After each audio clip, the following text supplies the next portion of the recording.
Box office వద్ద ఎంతో ఆసక్తిగా ఎదురుచూస్తున్న మోస్ట్ అవైటెడ్ చిత్రాల్లో mega power star Ram Charan, Janhvi Kapoor combination లో వస్తున్న పెద్ది సినిమా ఒకటి. ఉప్పెన ఫేమ్ బుచ్చిబాబు దర్శకత్వంలో రూపుదిద్దుకుంటున్న ఈ సినిమాపై భారీ అంచనాలు నెలకొన్నాయి. చాలా కాలం నుంచి సరైన బ్లాక్ బస్టర్ కోసం ఎదురుచూస్తున్న మెగా అభిమానులకు ఈ సినిమా మంచి అనుభూతి ఇస్తుందని ట్రేడ్ వర్గాలు భావిస్తున్నాయి. తాజాగా ఈ సినిమాకు సంబంధించిన కొత్త విడుదల తేదీని ప్రకటించడంతో రెండు తెలుగు రాష్ట్రాల్లో పెద్ద జోరు మొదలైంది. ముఖ్యంగా నైజాం, సీడెడ్, ఉత్తరాంధ్ర మరియు గోదావరి జిల్లాల వంటి ప్రధాన మార్కెట్లో పెద్ద చిత్రం భారీ స్థాయిలో బిజినెస్ చేస్తుంది.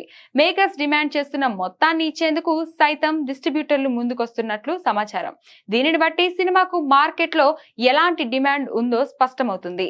ముఖ్యంగా ఆంధ్రలోని కీలకమైన ఈస్ట్ గోదావరి జిల్లా పంపిణీ హక్కుల కోసం భారీ పోటీ నెలకొంది. ఈస్ట్ గోదావరి రైట్స్ కోసం నిర్మాతలు 13 కోట్లకు పైగా కోట్ చేస్తున్నారట. సినిమాపై ఉన్న హైప్ దృష్ట్యా ఈ రేటు చెప్తున్నారు. బయ్యర్లు 11 కోట్ల వరకు ఇచ్చేందుకు సిద్ధంగా ఉన్నట్లు సమాచారం.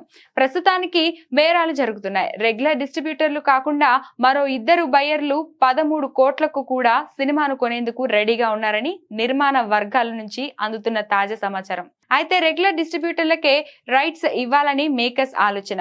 ఏదేమైనా జూన్ 4న వరల్డ్ వైడ్ గా రిలీజ్ కాబోతున్న ఈ సినిమా థియేట్రికల్ రైట్స్ బిజినెస్ వర్గాల్లో హాట్ టాపిక్ గా మారింది.